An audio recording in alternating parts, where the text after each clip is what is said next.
Pernah nggak kamu melihat orang yang jahat, tapi hidupnya kayak aman-aman aja, nggak ditegur, nggak kena masalah, malah makin sukses? Kadang kita sampai mikir, Tuhan, kok gini banget sih? Yang salah malah tenang, yang benar malah dihantam badai. Daud juga pernah ada di fase itu, di Mazmur ke-52. Ia melihat Doeg, seorang pejabat istana, membocorkan informasi tentang dirinya. Dan lebih parahnya, Doeg membantai 85 imam dalam sehari. Yang bikin miris, Doeg kelihatan tenang, bahkan merasa aman. Kenapa? Karena ia merasa dirinya berada di sisi orang yang berkuasa, Saul. Kalau raja yang nyuruh, berarti aman. Kalau kejahatan mendapat tepukan dari pemimpin jahat, berarti nggak akan ada konsekuensi. Dan karena tidak ada hukuman instan, Doeg merasa, lihat gue aman kok. Banyak orang fasik hari ini juga begitu, mereka berbuat jahat. Tapi karena terlindungi sistem, relasi, jabatan, atau bos besar, mereka pikir hidup mereka nggak akan disentuh Tuhan. Tapi inilah plot twist ilahi yang disampaikan Daud. Tetapi Allah akan merobohkan engkau untuk selamanya.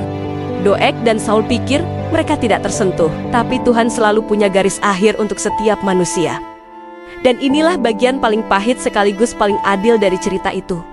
Saul yang merasa paling hebat, paling kuat, paling punya kuasa, akhirnya mati dengan cara paling tragis, menjatuhkan dirinya sendiri ke pedangnya. Orang yang terlihat paling aman, justru berakhir paling hancur.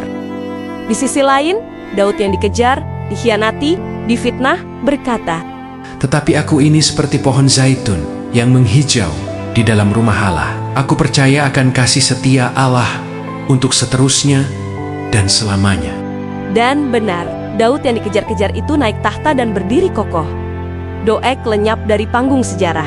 Saul tumbang oleh pedangnya sendiri. Tuhan membuktikan bahwa kasih setianya sudah cukup untuk membela orang benar.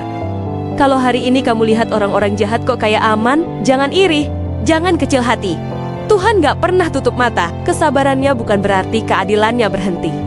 Akhir cerita orang fasik bukan kemenangan, akhir cerita orang yang dikasihi Tuhan bukan kekalahan.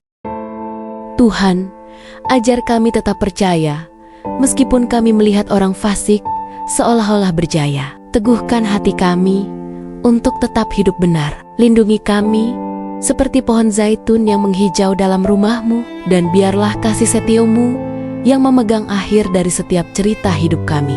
Dalam nama Tuhan Yesus, amin.